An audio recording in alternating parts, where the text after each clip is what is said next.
नमस्कार मित्रों। विशुद्ध प्राकृतिक चिकित्सा विज्ञान केंद्र कानपुर में आपका स्वागत है। मैं डॉक्टर आर.के. शुक्ला आपकी सेवा में।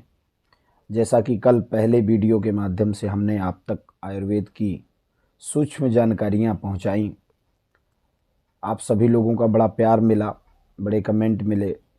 बहुत बहुत धन्यवाद है सभी लोगों को। आज से हम आयुर्वेद की शुरुआत करते हैं। आयुर्वेद की प्रथम सीढ़ी, जिसे त्रिदोष विज्ञान के नाम से जाना जाता है, वो 3 दोष कौन से हैं जिन्हें समझने के बाद हम अपने रोग का निराकरण कर सकते हैं, अपने रोग से ट्रीटमेंट करके जीत सकते हैं। त्रिदोष विज्ञान, आप सभी लोग जानते हैं कि हमारा 5 तत्वों से मिलकर के यह शरीर बना हुआ है। आकाश, पृथ्वी, वायु, जल, अग्नि, ऐसे 5 तत्वों से मिलकर के बना है। इसी से ये 3 तत्वों का जन्म होता है। आकाश और वायु वात को जन्म देते हैं, पृथ्वी और जल कफ को जन्म देते हैं, जल और अग्नि पित्त को जन्म देते हैं। इनसे 3 बनते हैं। तो पहला जो वात है, वात को आयुर्वेद में योगवाही कहा गया है। योगवाही का तात्पर्य होता है, कुछ ऐसी औषधियां हैं जिन्हें योगवाही कहा गया है। वात को विशेष रूप से योगवाही, जो इसका विशेष गुण है, वात के बिना जीवन जीना मुश्किल है। आप सब जानते हैं कि बिना प्राणवायु के हमारा शरीर किसी काम का नहीं है, मृतक तुल्य हो जाता है। तो वायु के बिना शरीर अधूरा है।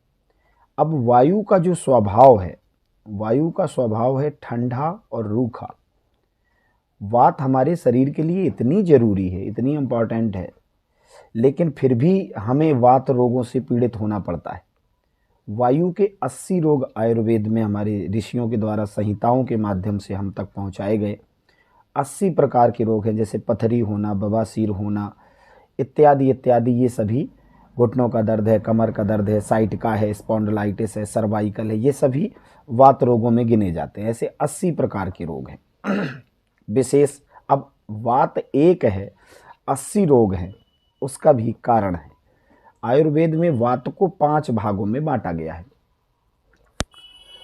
वात को 5 भागों में बांटा गया है और ये पांचों वात, पांचों प्रकार की वायु हमारे शरीर में 5 स्थानों पर अलग अलग निवास करती है।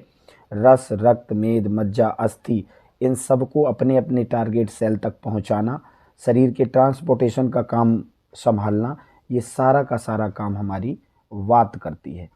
तो वायु हमारे शरीर में जो 80 प्रकार के रोग जन्म दे रही है, तो वो 5 स्थानों से दे रही है। 5 स्थान कौन से हैं? उदान वायु, प्राण वायु, समान वायु, अपान वायु और व्यान वायु। ये 5 हैं और पांचों के रहने का स्थान है। उदान वायु हमारे कंठ में और वक्षस्थल में, ईसोफेगस और ट्रैकिया के रेंज तक रहती है। प्राण वायु हमारे हृदय में निवास करती है, जिससे शरीर प्राणों को धारण करता है। समान वायु हमारी अग्नि को बैलेंस, हमारे डाइजेशन सिस्टम को इम्प्रूवमेंट देने के लिए, अग्नि को बैलेंस रखने के लिए हमारे कोठे की अग्नि कोठे में निवास करता है, समान वायु। अपान वायु हमारे मलाशय में रहता है। अपान वायु के जो रहने का स्थान है वो मलाशय है।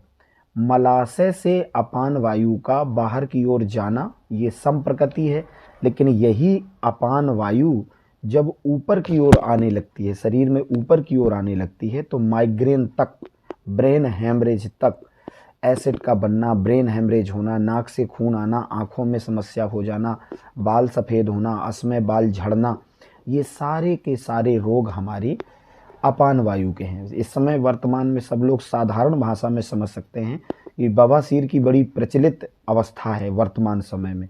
तो बवासीर अपान वायु का दोष है, और जैसे ही हम अपान वायु को सम करते हैं तो हमारा शरीर निरोगी होने लगता है और बवासीर, भगंदर, फिसर, फिस्टुला, इनसे हम बच जाते हैं।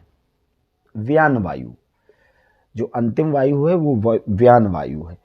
व्यान वायु हमारे पूरे शरीर में सम अवस्था में रहती है। पलकों का झपकना, बोलना, होठों का हिलना, अंगों का फड़कना, ये सारे के सारे काम हमारे व्यान वायु के हैं जो शरीर में रहती है। पसीना को बाहर निकालना, ये सारे के सारे काम हमारी व्यान वायु करती है। अपान वायु का जो काम है शरीर से गंदगी को साफ करना। अब इनके रहने के स्थान बता दिए। अपान वायु अब ये करती क्या है, 5 जगह तो रहती है, लेकिन ये सब की सब अपने अपने अलग अलग काम करती है। तो व्यान वायु हमारे पूरे शरीर में गति प्रदान करने का जो सिस्टम है, गति जो है चल रही है, जो शरीर में हलचल है, जो स्फूर्ति है, ये सारे के सारे काम हमारी व्यान वायु करती है। अपान वायु का सीधा काम है शरीर से गंदगी को बाहर निकालना, बॉडी को डिटॉक्सिफाई करना, मलमूत्र का बाहर निकालना, पसीने को बाहर निकालना, रज को लाना, पीरियड्स मासिक धर्म लाना, वीर को निकालना, ये सारे के सारे काम अपान वायु करती है। समान वायु हमारे, जैसा मैंने बताया कि कोठे में निवास करती है। हम जो भी रस लेते हैं, जो भी खान पान अपना करते हैं, ये उसको पचाने का और अग्नि को बैलेंस रखने का, शरीर की ऊष्मा नियंत्रण शक्ति को बना करके रखने का, ये सारे के सारे समान वायु के काम है। प्राण वायु हृदय में रहती है। हृदय में रहती है प्राण वायु, जिसे हम ऑक्सीजन के नाम से जानते हैं। ब्लड को काहे की सबसे ज़्यादा रिक्वायरमेंट होती है, ऑक्सीजन की, O2 ऑक्सीजन।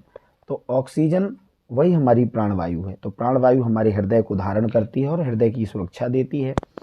उदान वायु हमारे कंठ में रहती है। कंठ में रहती है, इसके काम क्या हैं, बोलना, आवाज़ गाना, आवाज़ का शुद्ध आना, आवाज़ की मधुरता। किसी में देखा होगा कि थोड़ा सा भी तेज बोल दे तो गले में खरखराहट आ जाती है, गला बैठने लगता है। तो इसका तात्पर्य है कि उसके शरीर में उदान वायु जो है वो डिस्टर्ब हो गई है, जिससे उसका गला बार बार बैठ रहा है। अब उदान वायु क्यों बिगड़ी है, क्योंकि वायु शरीर में तभी बिगड़ती है क्योंकि वायु का जो स्वभाव है रूखा है, ठंडा है, हल्की है, चंचल है, शीतल है। तो ये सारे लक्षण इसके। तो जैसे ही हमारे शरीर में पित्त बढ़ता है, गर्मी बढ़ती है, तो जैसे ही गर्मी बढ़ेगी तो शरीर में ऑक्सीजन से लेकर के सारे तत्व घटने लगेंगे। कभी कभी देखा होगा कि लोगों ने उसे डेंगू के नाम से फेमस कर दिया। वैसे डेंगू में प्लेट काउंट नीचे आते हैं, लेकिन जब से ही शरीर में गर्मी बढ़ती है तो हमारे शरीर में प्लाज्मा का सबसे पहले हनन होता है। प्लाज्मा नहीं बनता, यानी कि हमारी जो बोन मैरो की फैक्ट्री है, जहाँ से हमारी सेल्स डेवलपमेंट होता है, सेल्स बनती हैं, तो ये सब चीज़ें नहीं हो पाती हैं। बार बार गला बैठ जा रहा है, इसका मतलब उदान वायु डिस्टर्ब हो गई है इनकी।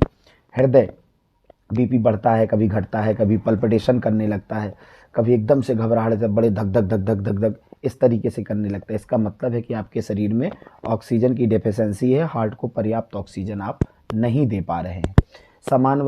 समान वायु अगर भूख नहीं लग रही है, या भूख कम लग रही है, या भूख ज़्यादा लग रही है, ठीक, खाया पिया पच नहीं रहा है, पेट फूला फूला रहता है, डाइजेशन के जितने भी रोग हैं वो सारे के सारे हमारी समान वायु पे आधारित है। अपान वायु मलाशय में रहती है, लेकिन इसका काम है बॉडी को डिटॉक्स करना, सारी गंदगी को शरीर से बाहर निकालना।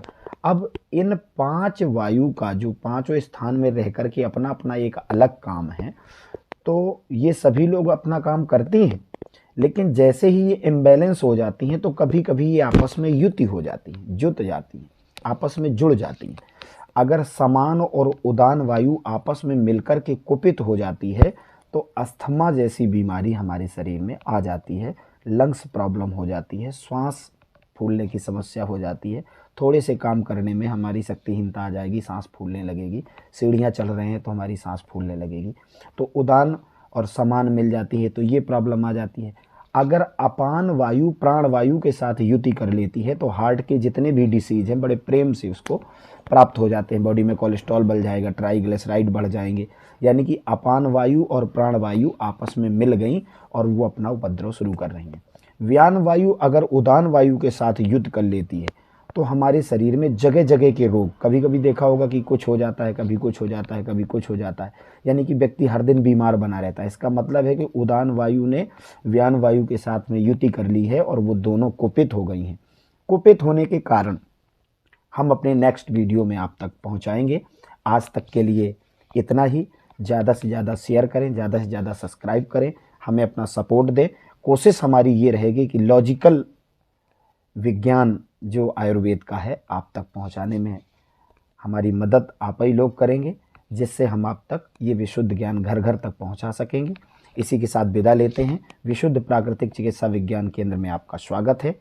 नमस्कार, शुभ रात्रि।